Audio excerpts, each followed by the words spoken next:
Gayatri group of institute Sanchore के online class में आप सभी का स्वागत है। प्रिय विद्यार्थियों, नमस्कार। हम भारतीय राज्य व्यवस्था के अंतर्गत आज हम संघ सरकार से संबंधित अध्ययन करेंगे। आज की कक्षा में हम हमारी केंद्र सरकार से संबंधित विभिन्न प्रावधानों का उल्लेख करेंगे। तो देखिए, सबसे पहले हमारे संविधान की भाग 5 अनुच्छेद 52 से 151 अनुच्छेद 52 से 151 हमारी संघ सरकार, हमारी केंद्र सरकार का संपूर्ण तौर पर उल्लेख है। हमारे संविधान का सबसे बड़ा भाग, विस्तृत भाग, जिसमें हमारी संपूर्ण संघ सरकार का पूरा उल्लेख किया गया है। पूरा जो ढांचा है, उसका स्ट्रक्चर है, उसका उल्लेख किया गया है। अब देखिए, ये जो भाग 5 है, जिसका उल्लेख अनुच्छेद 52 से 151 तक है, इसमें अलग अलग अध्याय जो फर्स्ट है उसमें है कार्यपालिका का उल्लेख है। यह है अनुच्छेद 52 से 78, यानी आर्टिकल 52 से लगाकर 78 तक में किसका उल्लेख है? कार्यपालिका अध्याय फर्स्ट, इसके अंतर्गत भाग 5 के स्पष्ट। जो अध्याय सेकंड है, अध्याय सेकंड में हमारी संसद, हमारी लोकसभा, हमारी राज्यसभा का पूरा उल्लेख इसमें है। आर्टिकल 79 से 122 तक, 79 से 122 तक जो हमारा आर्टिकल है, उसमें पूरा संसद का उल्लेख है। स्पष्ट समझना है। जो हमारा अध्याय 3 है, अध्याय 3 में हमारे राष्ट्रपति की विधायी शक्ति, राष्ट्रपति की विधायी शक्ति,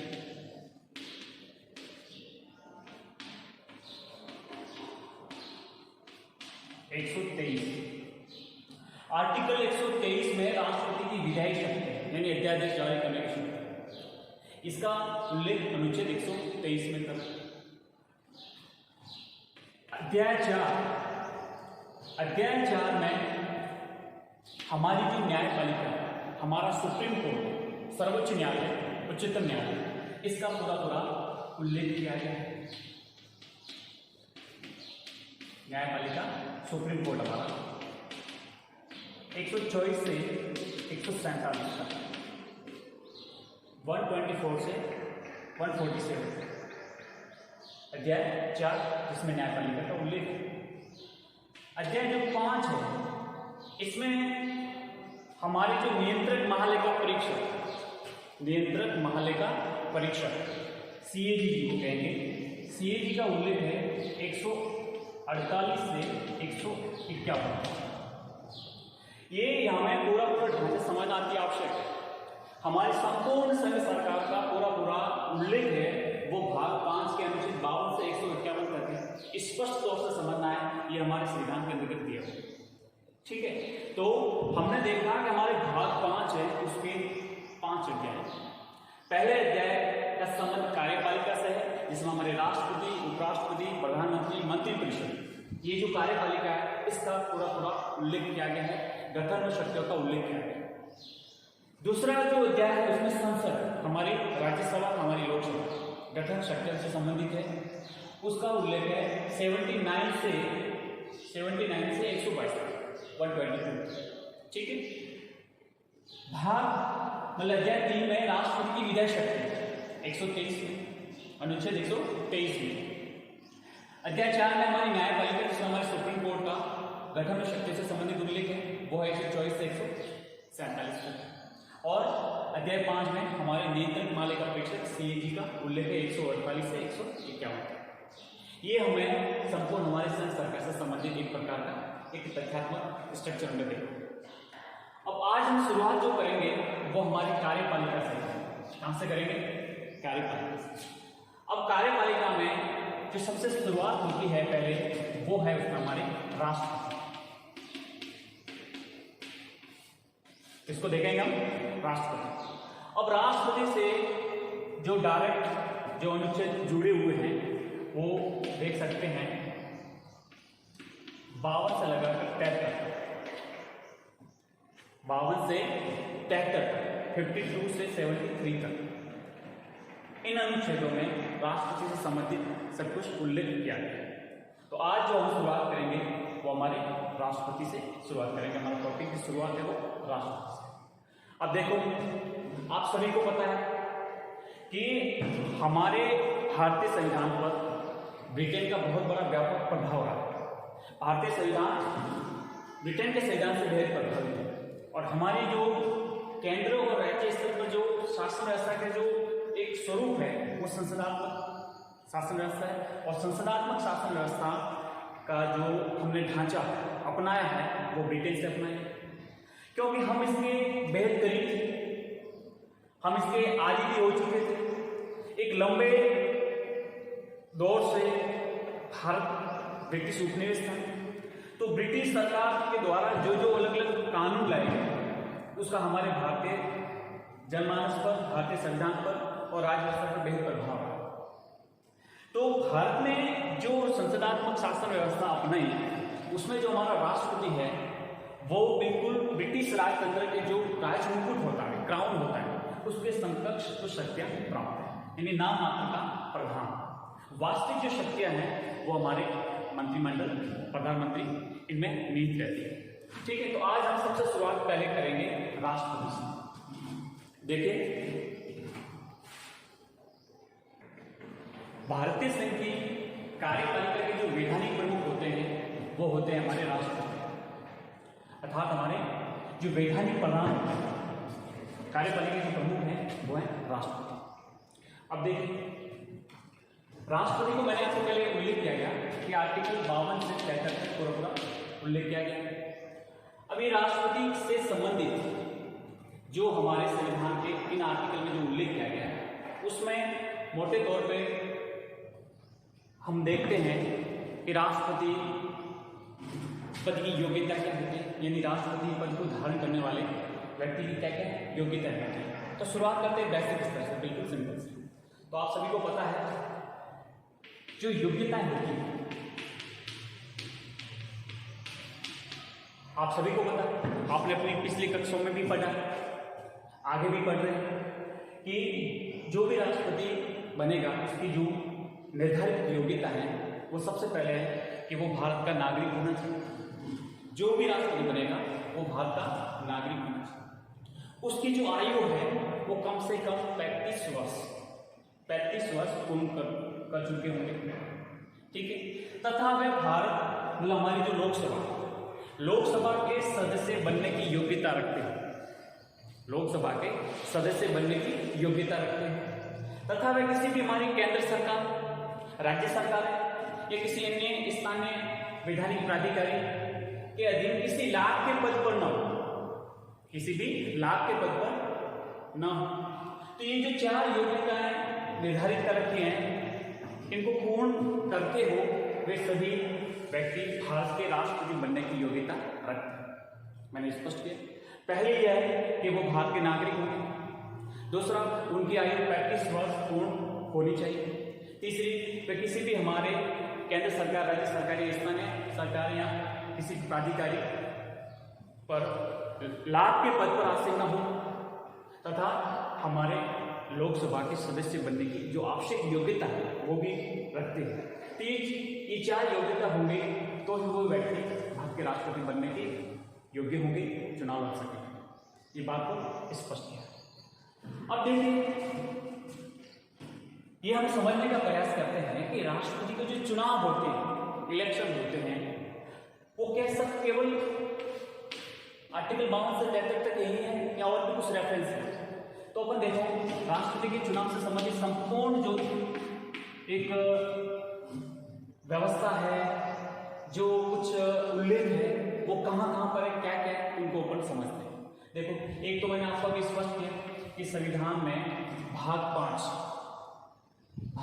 के अध्याय 1 जिसमें कार्यपालिका का उल्लेख किया गया 52 से 78 तक, यहाँ पर संपूर्ण राष्ट्रपति के पद की योग्यताओं के टर्म की उसमें जो भी डिस्ट्रीब्यूट होते हैं, जो भी जिस प्रकार का पूरा पूरा उल्लेख कर रखा है, पदावधि का सब कुछ उसमें कुछ एक्ट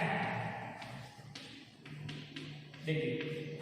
आपको पता है हमारी लोकसभा, विधानसभा, जितने भी हमारे और भी सदन हैं, सबके जो चुनाव होते हैं वो जनप्रतिनिधित्व अधिनियम 52-51 के तहत होते हैं।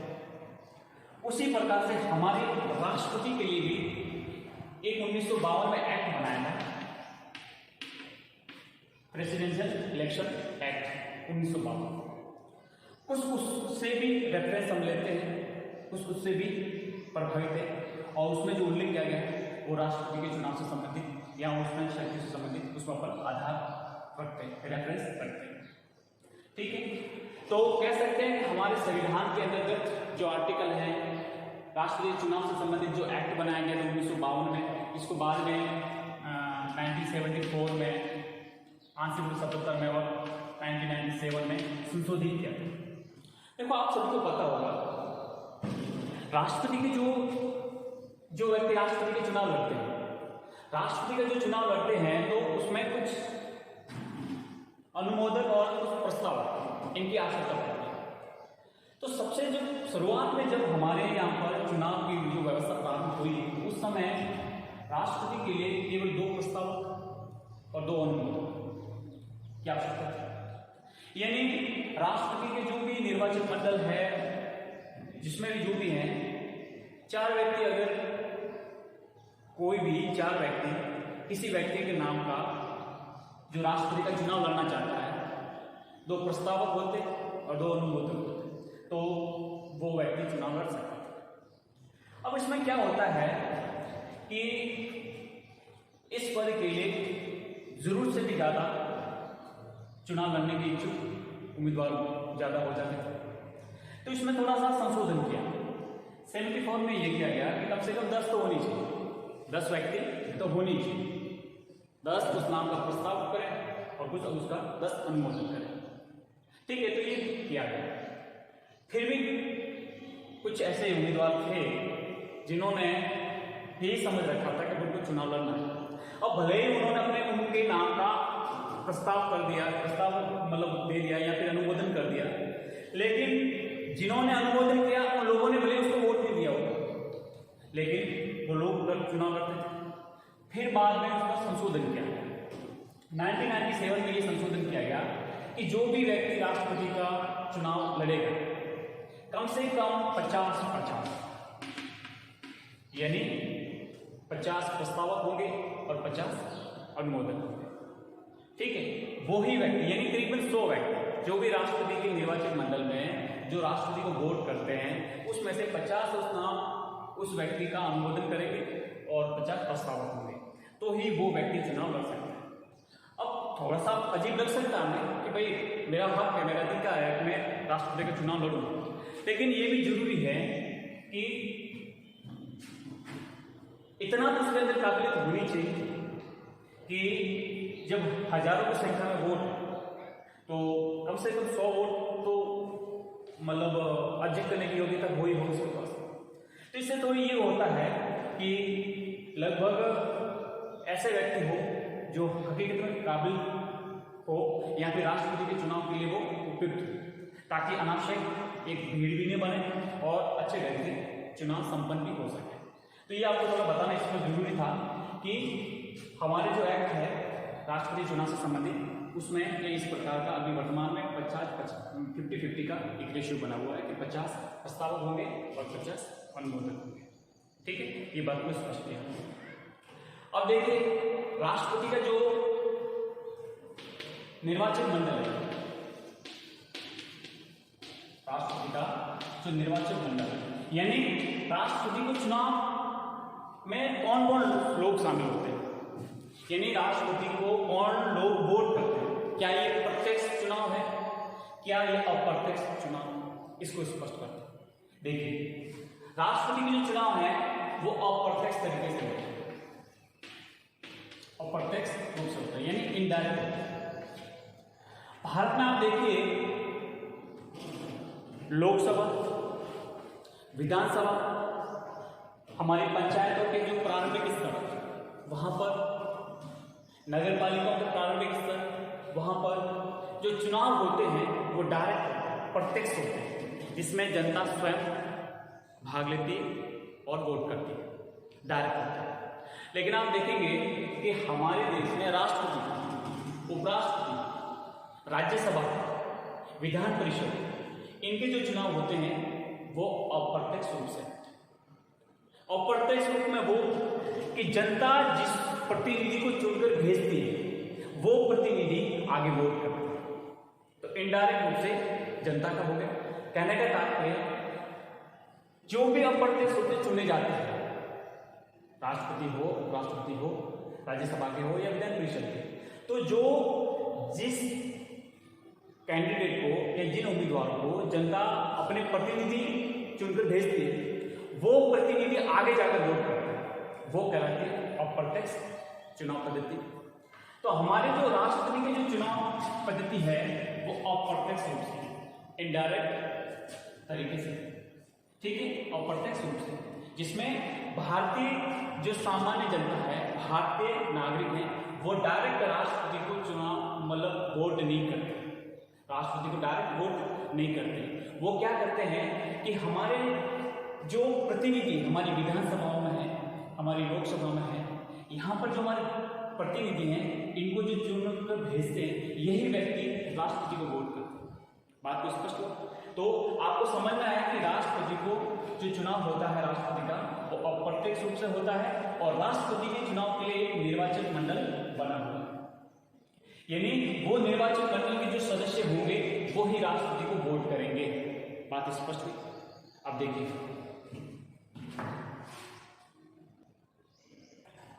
राष्ट्रपति का जो निर्वाचन मंडल है उसमें आप देखेंगे एक तो हमारे संसद सदस्य,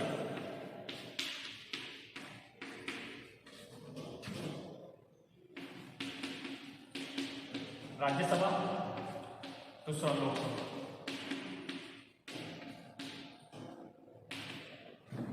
राज्यसभा और लोकसभा के निर्वाचित सदस्य, केवल निर्वाचित सदस्य, मनोनीत सदस्य यहाँ पर चुनाव नहीं या चुनाव प्रक्रिया में भाग नहीं लेंगे। बात स्पष्ट हुई कि राष्ट्रपति का जो निर्वाचन मंडल है उसमें हमारी जो संसद के दोनों सदन यानी राज्यसभा और लोकसभा दोनों सदनों के जो निर्वाचित सदस्य होंगे वो ही राष्ट्रपति के चुनाव में भाग लेंगे। बात स्पष्ट हुई? एक ये हो गया। दूसरा हम देखेंगे कि हमारे राज्यों की जो विधानसभाएं,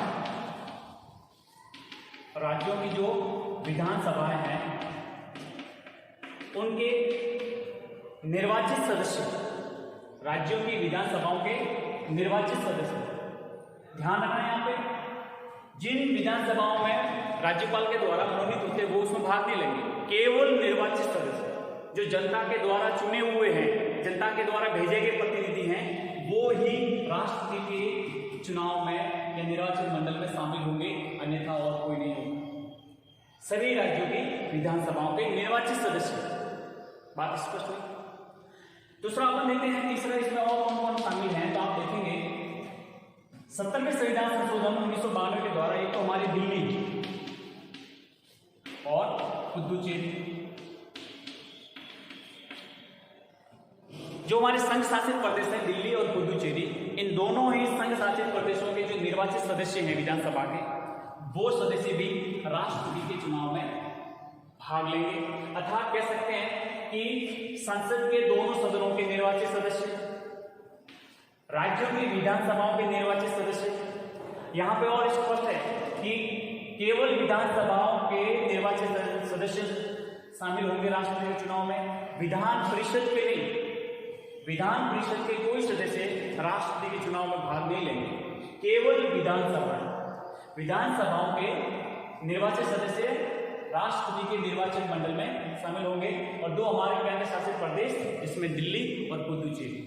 अभी तक ये था, लेकिन अभी हमारा जो जम्मू एंड कश्मीर जो राज्य था उसका जो पुनर्गठन करके दो केंद्र शासित प्रदेश बने, एक लद्दाख है और एक जम्मू एंड कश्मीर। जो जम्मू एंड कश्मीर है, जम्मू एंड कश्मीर की जो विधानसभा वो भी आने वाले राष्ट्रपति के चुनाव में भी शामिल होगी। हो सकता है कि बाद में इसमें जम्मू एंड कश्मीर को भी अपन को जोड़ना पड़ेगा।